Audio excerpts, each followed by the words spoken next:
Kwentong Bayan. Kung sakaling ikaw ang makakita ng aswang, kakayanin mo bang labanan sila kung ang kapalit nito ay buhay ng kapamilya? Ang kwentong ito ay hango sa totoong buhay. Mula ito sa isa nating kabayan na itago na lang natin sa pangalang Jaime. Taong 1972, Albay. Ay nako, ilang oras na naman ako mag-aantay dito ah. Mag-isa na naman ako dito sa balon. Sabi ko na mahuhuli na naman tong si Badong. Kahit kailan talaga hindi na nagbago tong pinsang ko na to. Palagi na lang huli sa lahat ng bagay. Wika ni Jaime. 17 anyos ng mga sandaling iyon.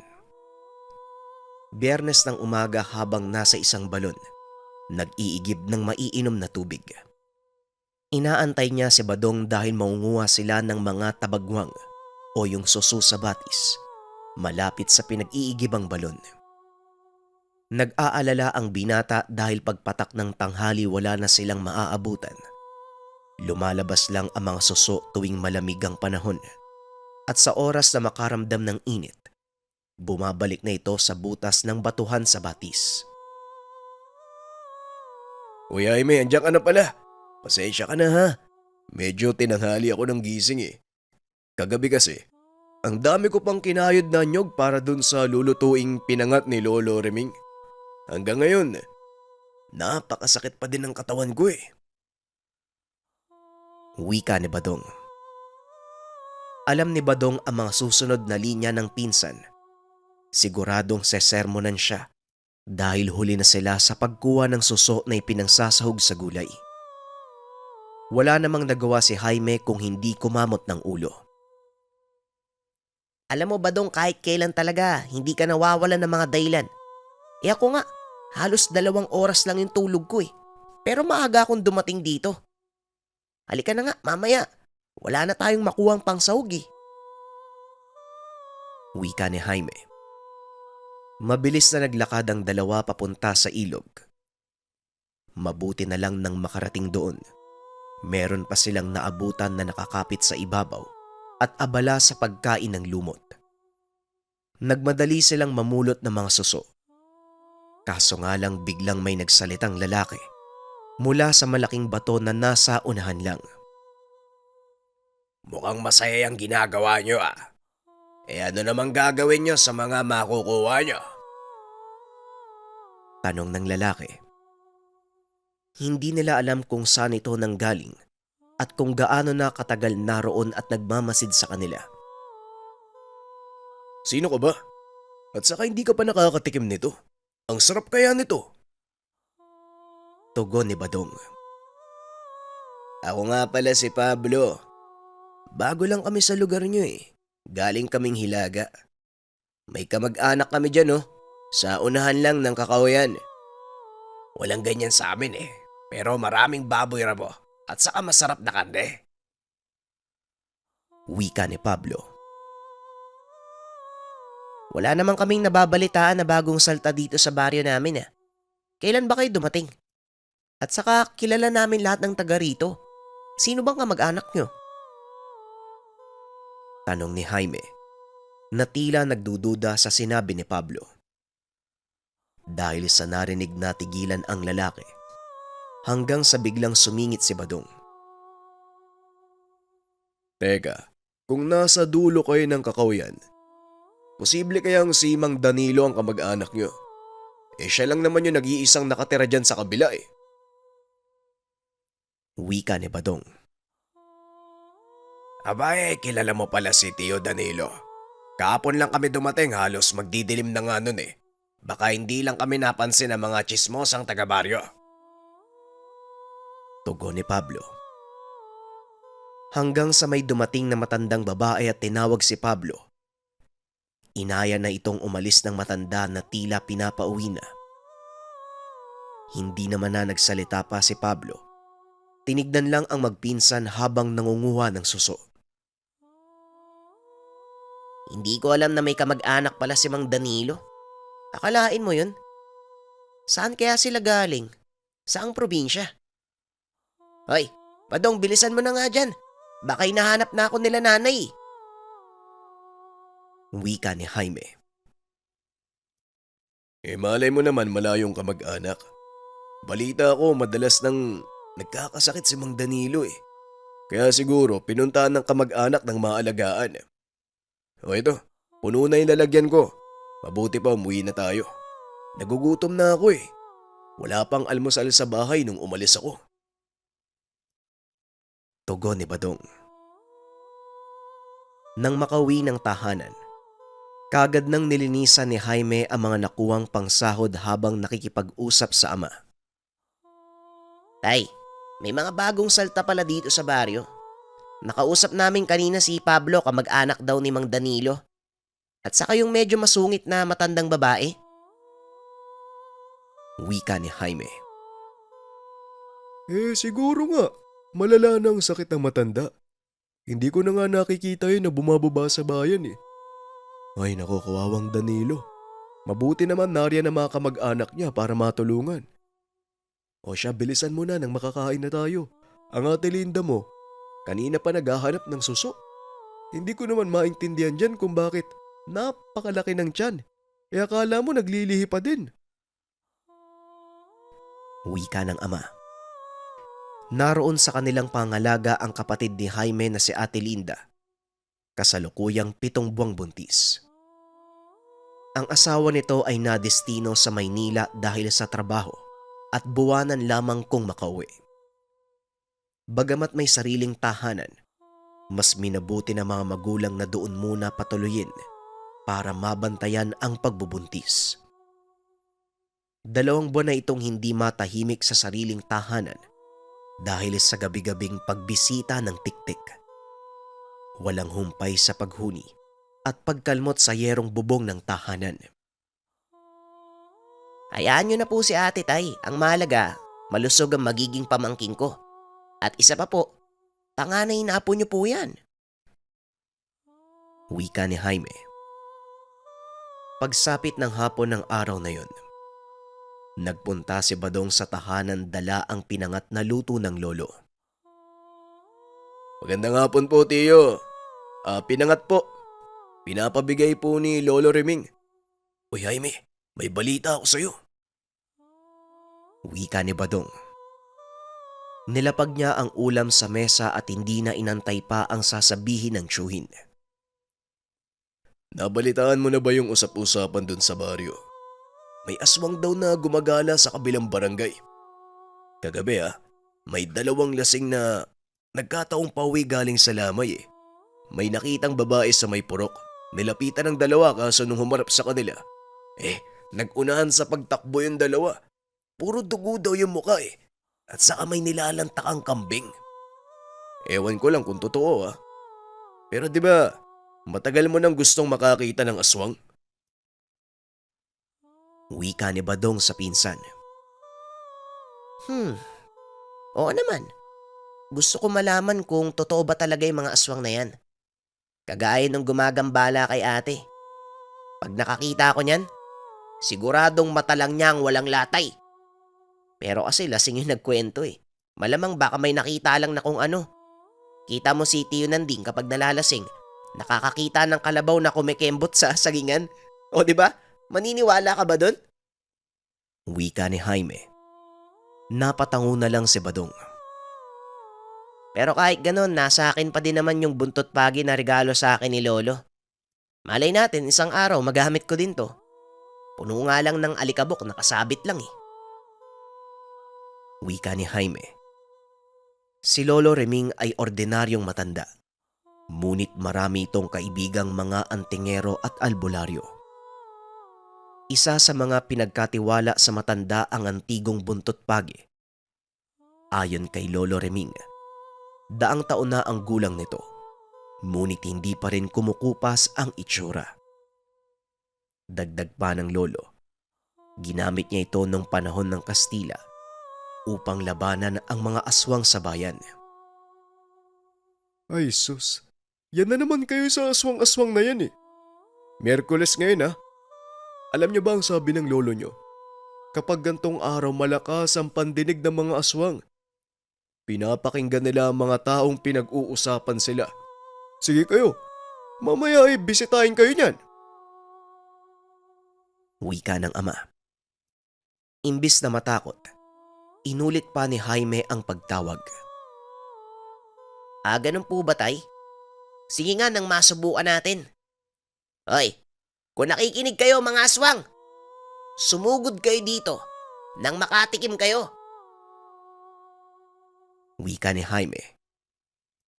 Para kay Badong biro lamang ang sinabi ng tatay ni Jaime. Ngunit para kay Jaime, umaasa siya na marinig ng mga nilalang ang sinabi niya para bisitahin siya mamayang gabi. Sira ka talaga pinsan. Nakita mo ng buntis si Ate Linda nang gaganyan ka pa. Kung totoo yung sinabi ni Tio, siguradong ikaw din ang magsisisi. Hindi ginagawang biro yung mga nilalang na yan. Mapaminsala sila at mamamatay tao. Kaya dapat, wag mo silang gawing katatawanan. Wika ni Badong. Bakit naman?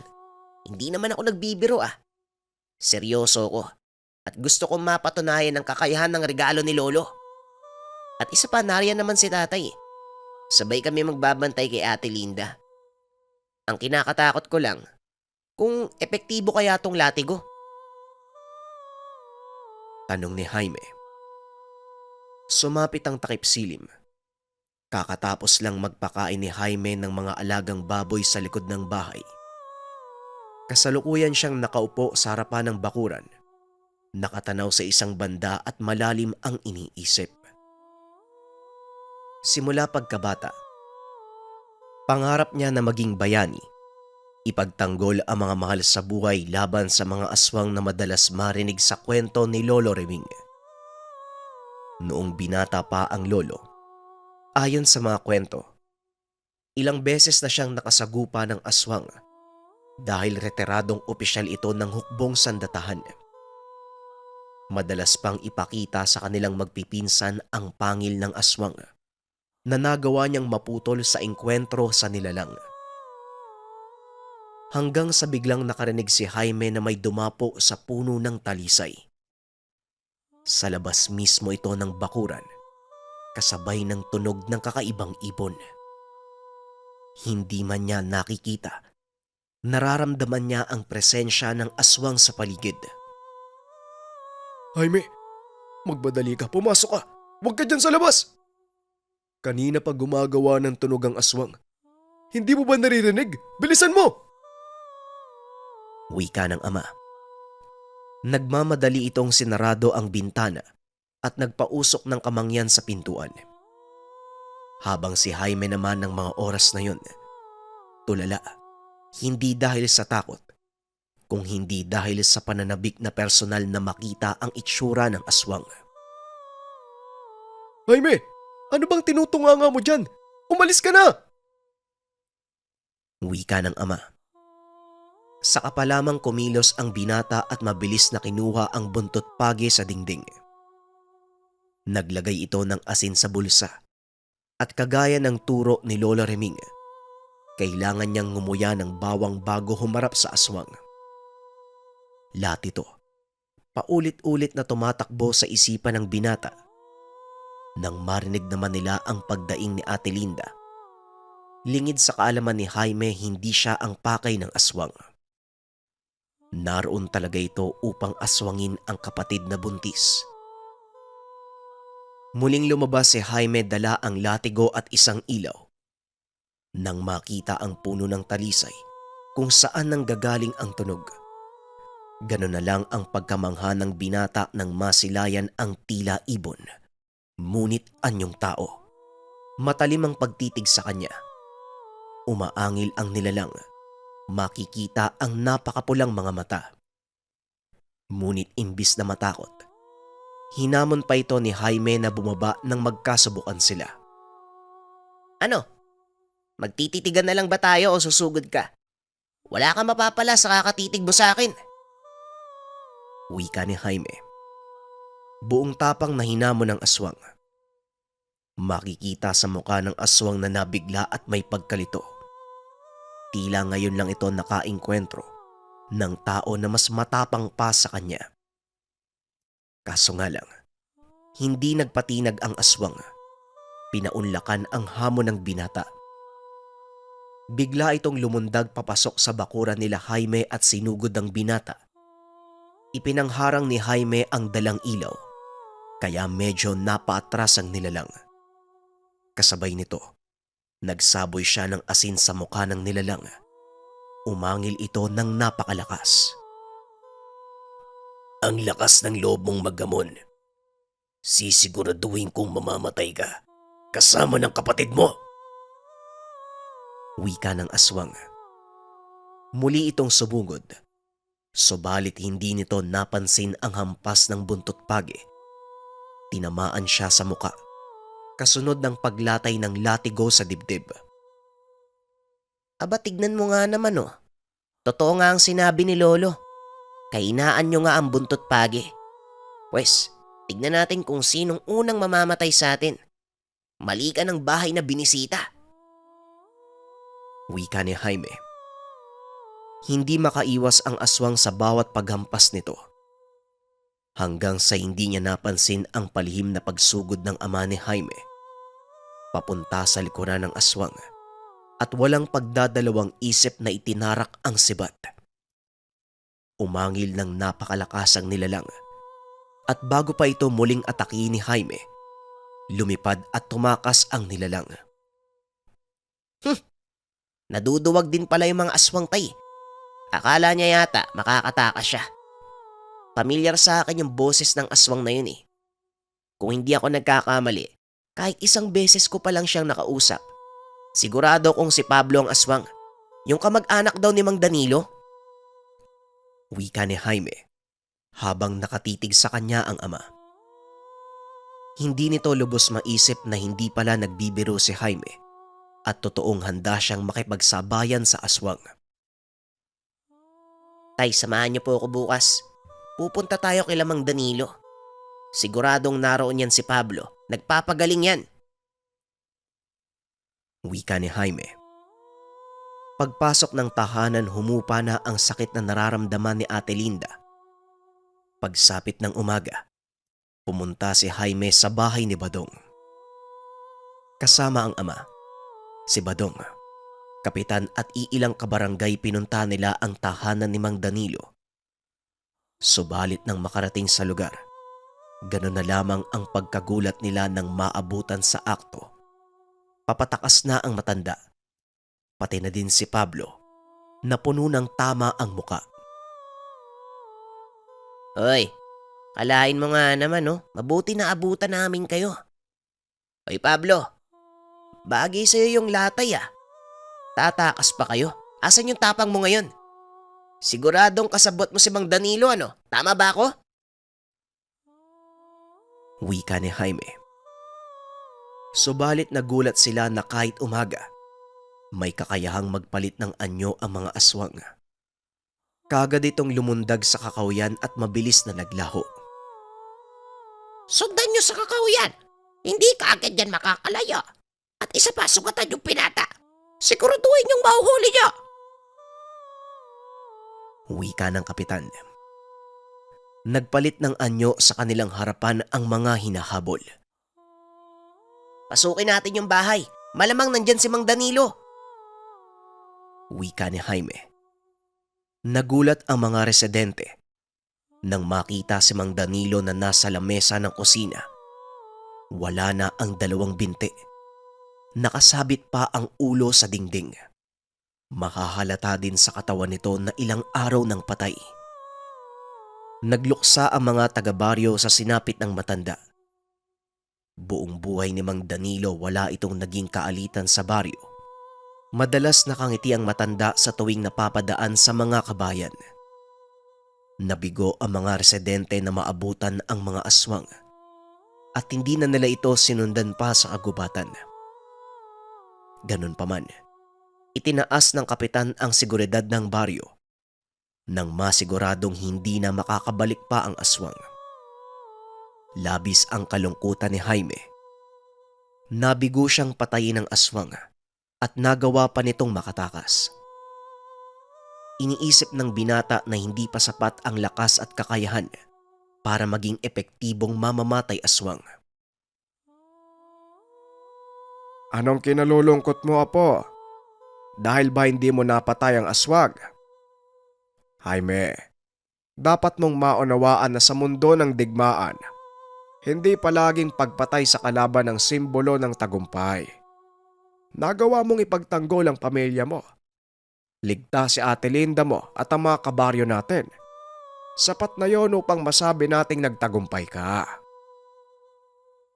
Wika ni Lolo Reming kasama ang pinsang si Badong. Tama naman si Lolo at isa pa pinsan. Huwag mong kakalimutan ng aswang mismo ang sumuko sa'yo. Alam mo ba, pinag-uusapan ka nila sa bayan. Si Jaime, manunugis ng aswang. O di ba? Ang ganda ng tawag nila sa'yo. Bagaman napangiti ng kaunti si Jaime, napagtanto na may punto ang mga sinabi ni Lolo Reming at Badong. Ang pinakamahalagang bagay kung bakit niya maging gustong bayani ay may pagtanggol ang mga mahal sa buhay. Dito nag-umpisa ang pagtuklas ni Jaime sa mundo ng mga aswang at nilalang. Ilang taon nang lumipas, nag-edad 25. Naging tanyag na manunugis ng aswang ang binata. Pinanghawakan niya ang bansag sa kanya na manunugis ng aswang. Ang kwentong ito ay hango sa totoong buhay. Mula ito sa isa nating kabayan na itago na lang natin sa pangalang Tia Berna. Walang eksaktong taon. Probinsya ng Sorsogon.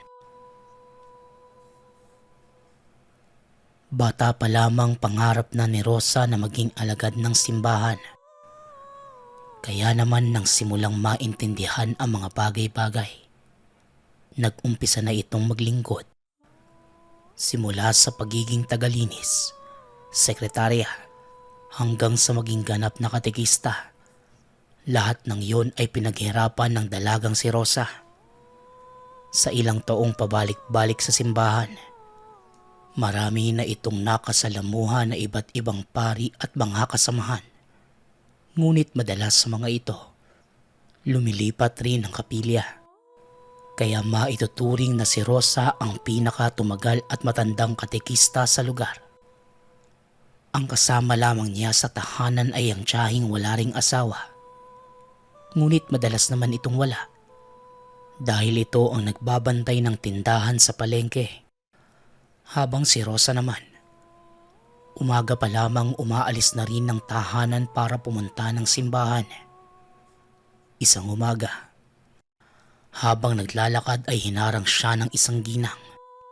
Harap-harapan nitong sinabi sa kanya kung bakit lumilipat ng kapilya ang mga nakakatrabaho. Dahil sa pagiging inggitera at madalas na paggawa ng istorya para lamang hindi siya malamangan. Nagpintig ang tenga ni Rosa sa narinig. Walang pag-aatubiling sinugod ng dalaga ang ale at sinabunutan. Kaagad din naman silang inawat ng mga kapitbahay. Matapos yon, nag-iwan ng masasamang salita ang katekista. Hindi man lubusang maamin, ngunit totoo ang lahat ng sinasabi ng ale. Madalas siyang gumawa ng istorya para hindi malamangan. Tuwing nagkakaroon ng bagong destinong pari sa lugar, madalas hindi si Rosa ang napapalapit sa mga ito. Kung sino man ang maging malapit sa nasabing padre, ito ang punteriya ng dalaga at gagawa ng istorya masira lamang ang imahe nito sa tao. Isa rin itong rason kung bakit walang makasundo na kapitbahay dahil sa pag-uugali. Bata pa lamang, nakaugalian na ni Rosa na dapat hindi siya malamangan sa anumang aspeto. Samantala, kapag nakakarating naman ito sa simbahan, dire-diretso na ang pagtatrabaho. Madalas itong nagpupunas ng altar dahil ito rin ang paboritong gawin ng dalaga. Tuwing sasapit naman ang 3:00 ng hapon, umuuwi na ng tahanan ang dalaga. Hoy Rosa, ano na naman yung nabalitaan kong nakipagsabunutan ka daw sa mga kapitbahay? Umayos ka nga iya. Isa kang katikista. Iayon mo naman ang galaw mo sa ginagawa ng mga taga-simbahan. Wika ni Tia Berna. Ngunit hindi na nagsalita pa ang dalaga. Dumiretso na ito sa kusina at mag-isang kumain. Madalas sa ganitong paraan nagtatapos ang araw ng magtiyahin. Gustuhin mang sumagot ni Rosa, ngunit hindi niya ginagawa bilang respeto sa tiyahin. Habang si Tia Berna naman, pilit pa ring iniintindi ang pamangkin dahil iniwan ito sa kanya ng yumaong kapatid. Ayon sa kanya, isa sa rason kung bakit ganito ang dalaga ay noong nabubuhay pa ang mga magulang, binibigay ng mga ito kung anuman ang lahat ng gustuhin ng dalaga.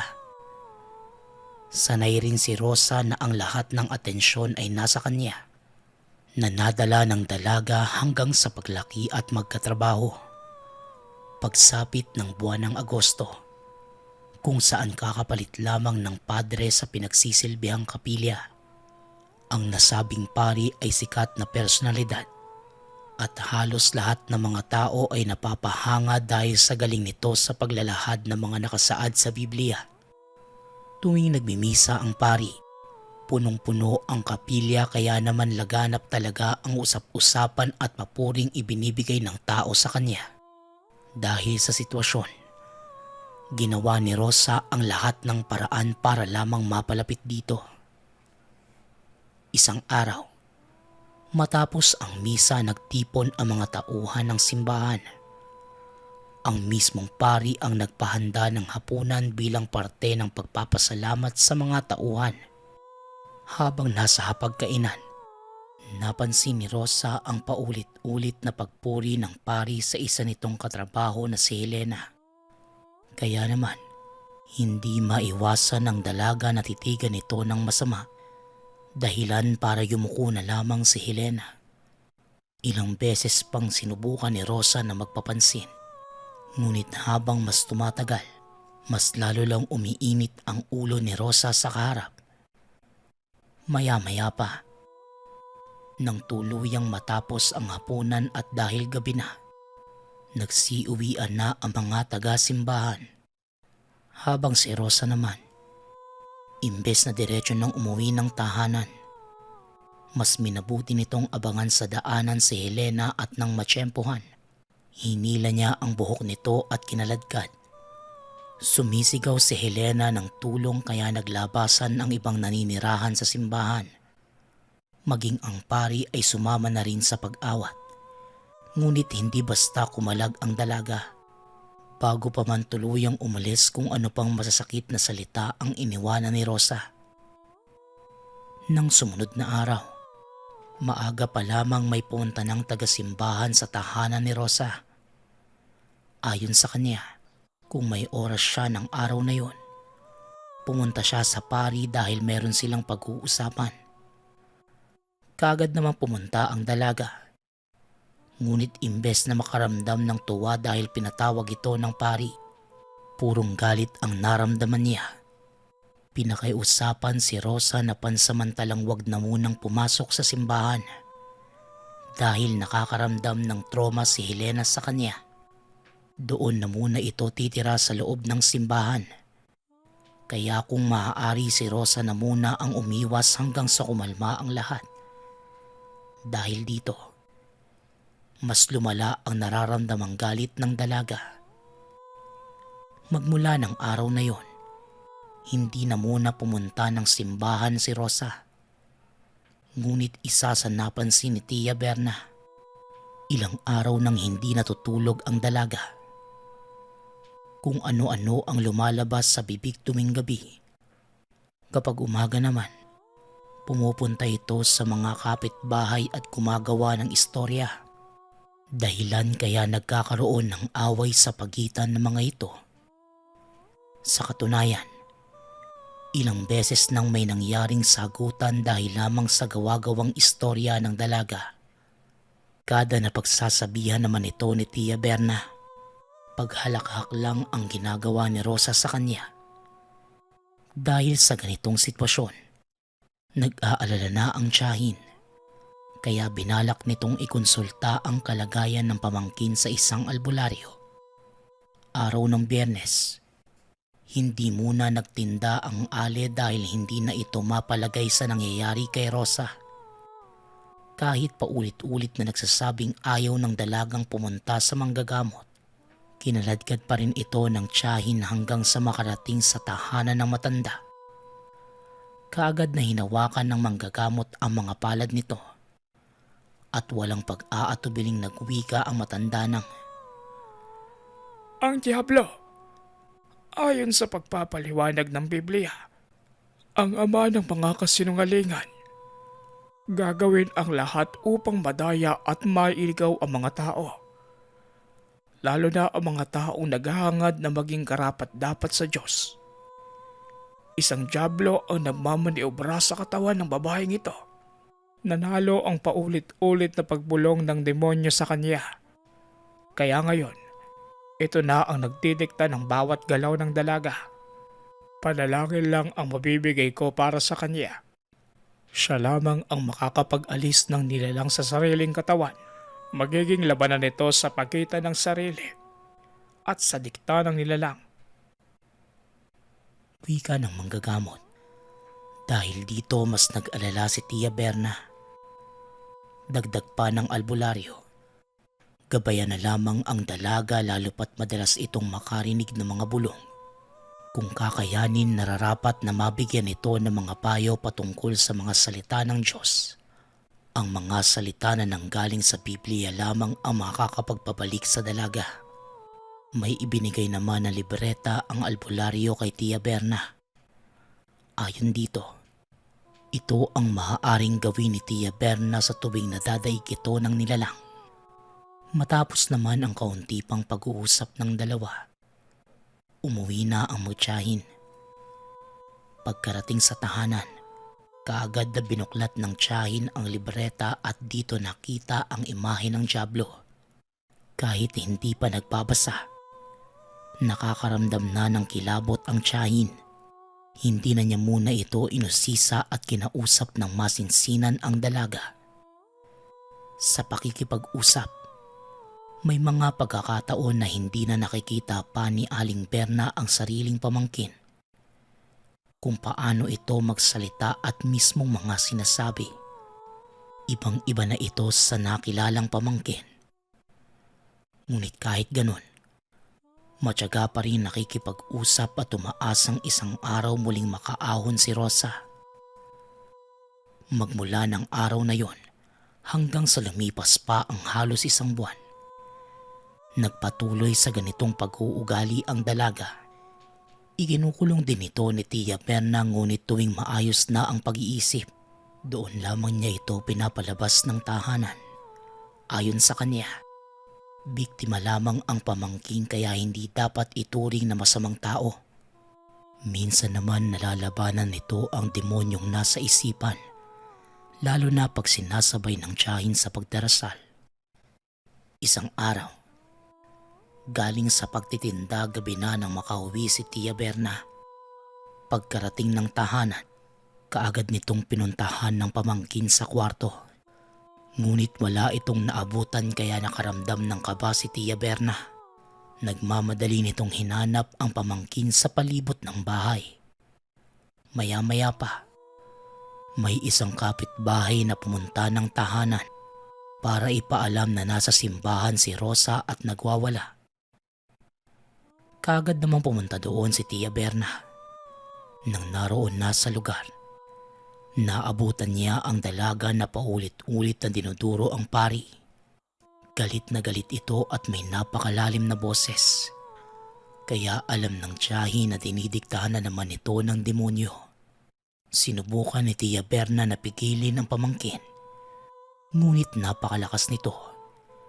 Kahit ang mga lalaki sa paligid ay hindi magawang maawat ang dalaga. Sumenyas na lamang ang pari na hayaan na lamang ito. At maya-maya pa, Nagbanggit ng mga panalangin ng pari, dahilan para humalakak ng napakalakas si Rosa. Paulit-ulit itong ginaya ang pagsasalita ng pari at sa gitna ng lahat, pumasok si Rosa ng simbahan at ipinagsikawang walang panalangin ang makakatipag sa kanya. Sa pagsunod ng pari, mas lalong nagalit si Rosa. Maya-maya pa bigla na lamang nitong sinugod ang pari at sinakal ng napakahigpit. Halos lahat napatakbo papalapit sa dalaga. Ngunit ni isa walang makalapit dahil may kung anong napakalakas na enerhiya na bumabalot sa paligid ng dalawa. Wala nang nagawa pa ang mga ito kundi sumigaw at magdasal sa mga nakikita. Kagaya ng inaasahan, hindi nagtagal hindi na kinaya pang huminga ng pari. Tumatawa ng malakas si Rosa. Hindi na malaman ni Aling Berna ang gagawin kaya lumuhod na lamang ito sa harapan ng altar. Habang nagmamakaawa na ibalik na sa dati ang pamangkin, ang buong akala ng lahat, yun na ang huling gagawin ng dalaga dahil nanahimik na ito sa isang tabi. Ngunit nagkakamali sila dahil bigla na lamang humugot ng posporo sa bulsa ang dalaga. Kasabay nito, pumunta ito sa likod na bahagi ng simbahan at hindi pa man nakakalipas ang 2 minuto. May napakalaking apoy na unti-unting kumakalat sa likod na parte ng simbahan. Kahit anong buhos ng tubig hindi na ito basta naaapula. Nagmamadali namang hinanap ni Tia Berna ang pamangkin at nakita itong nakaupo doon sa ilalim ng puno ng mangga sa kaliwang bahagi ng simbahan. Sa puntong yon, ramdam ni Tia Berna na bumalik na ang sariling pag-iisip ng pamangkin. Hindi ito nagsasalita at makikita sa muka ang pagkabahala. Kaagad niya itong niyaya na pumunta sa albularyo para humingi ng tulong. Ngunit hindi sumang-ayon si Rosa. Ayon dito, hayaan na lamang siyang maging ganito dahil dati pa man. Bago pa man mangyari ang lahat nakita at mismo nakausap na ang naturang dyablo. Ayon sa kanya, matagal na siyang gustong yayain ito na sumama sa kanyang kaharian. Noong una ay nagawa pa niyang umalma. Ngunit isang beses ay nahingian niya ito ng tulong. Noong araw na labis ang galit niya sa kapwa katekista na si Helena. Nakipagkita siya sa dyablo. Humingi ito ng pabor na patayin na lamang ang katekista dahil pumapapil ito sa pari. Ang buong akala niya, hindi naman ito gagawin ng nilalang. Ngunit napakalaking pagkakamali ng bigla na lamang kinaumagahan. Natagpuan na wala ng buhay si Helena. Wasak ang dibdib at puro kalmot ang muka. Ayon sa kanya, hindi ito nalaman ng nakararami. Minabuti ng pari na itago na lamang at maging tahimik lalo pat sa simbahan ito naganap. Dagdag pa ni Rosa, may kakayahan ng mga ito na makapasok ng simbahan nang walang nangyayari sa kanila. Samantala, ang kapalit na hiningi ng dyablo, siya ang magiging asawa ni Rosa. Dahil sa sobrang takot at alam ng dalaga na anumang oras, pwede siya nitong mapatay at maaaring madamay si Tia Berna. Minabuti nitong sumunod sa kagustuhan ng nilalang. Ang kasalukuyan nitong pagpapalit ng katauhan ay dahilan ng tuluyang pagsakop sa kanya ng dyablo. Ayon sa kanya, hindi na rin magtatagal at dadalhin na siya ng nilalang sa sinasabi nitong kaharian. Dahil sa mga narinig, tuluyang nanlumo si Tia Berna. Kahit ano pang pangungumbinse sa dalaga, hindi na ito pumapayag pa na pumunta sa albularyo. Kaya naman, sa gitna ng naglalagablab na apoy, tulala lang sa isang sulok si Aling Berna. Nang muli naman itong lumingon, hindi na nakita pa ang pamangkin. Nagawa pa niyang maglibot sa paligid ngunit hindi na muli pang nasilayan si Rosa. Sa gitna ng pagiging abala ng mga tao sa paligid, hindi na nagawa pang tumulong ni Tia Berna bagkus na natili lamang ito sa isang sulok. Maya-maya pa, kahit hindi pa man tapos na apulahin ang apoy, nagmamadali na itong pumunta sa tahanan ng albularyo. Pagkarating doon, natatarantang inilahad ng Ali ang mga sinabi ng pamangkin, ngunit sa puntong yon, wala nang maitutulong sa kanya ang manggagamot dahil si Rosa na mismo ang nagpasya sa nangyari. Malabo na rin itong mabawi lalo pat si Rosa ang nakipagkasundo sa nilalang. Ayon sa kanya, isang napakalaking utang na loob ang humingi ng pabor sa mga dyablo. Dagdag pa ng albularyo, mahirap na kalaban ang mga nilalang dahil isipan ang madalas na ginagamit nitong paraan para mamanipula ang isang tao. Maging ang mga albularyo, sa tuwing nadadaig ng nilalang ang mga bakod na ginagawa ay namamanipula rin ito. Dahilan para tuluyang mawala sa katinuan. Dahil sa mga narinig, nakaramdam na matinding kalungkutan ang tiyahin at nagdesisyong umuwi na lamang ng tahanan. Pagkarating dito, ganun na lamang ang pagkabigla nang makita si Rosa. Gumagapang ito papunta sa tuktok ng puno ng kaimito na nasa tabi lamang ng tahanan. Walang saplot ang dalaga at nagkaroon ito ng markang itim sa likuran. Paulit-ulit namang sumisigaw ang tiyahin para pababain ang dalaga, ngunit tila hindi na ito nakaririnig. Nang malapit na sa tuktok ng nasabing puno, ganun na lamang ang paglaki ng mata ni Tia Berna nang klarong makita ang nilalang. Tuwid itong nakatayo sa isang parte ng sanga. Pula ang buong katawan at may dalang napakahabang tungkod na napapalibutan ng mga ahas. Nang makalapit si Rosa sa nilalang, hinawakan nito si Rosa at sa isang iglap, sabay naglaho ang dalawa. Sa puntong yon, hindi na malaman ni Tia Berna ang mararamdaman. Hindi siya makapaniwala sa mga nakikita. Napaluhod na lamang ito at habang tumutulo ang mga luha, walang humpay ito sa pagmamakaawa sa Diyos na muling ibalik ang pamangkin. Hanggang sa lumipas pa ang ilang araw, buwan na taon, hindi na niya muli pang nakita si Rosa. Marami ring mga tao na nagpapabalik-balik kay Tia Berna para alamin kung nasaan ang pamangkin. Ngunit hindi na ito pinansin pa ng matanda.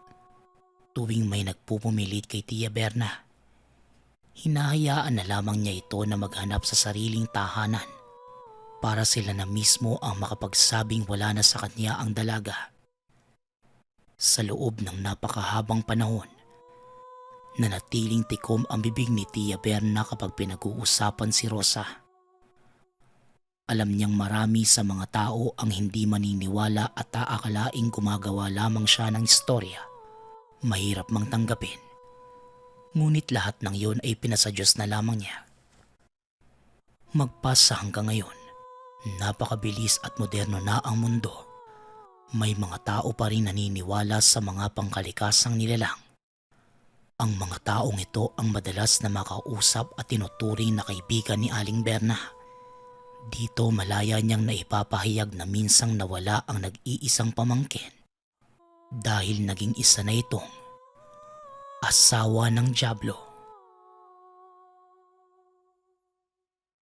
Kwentong Bayan.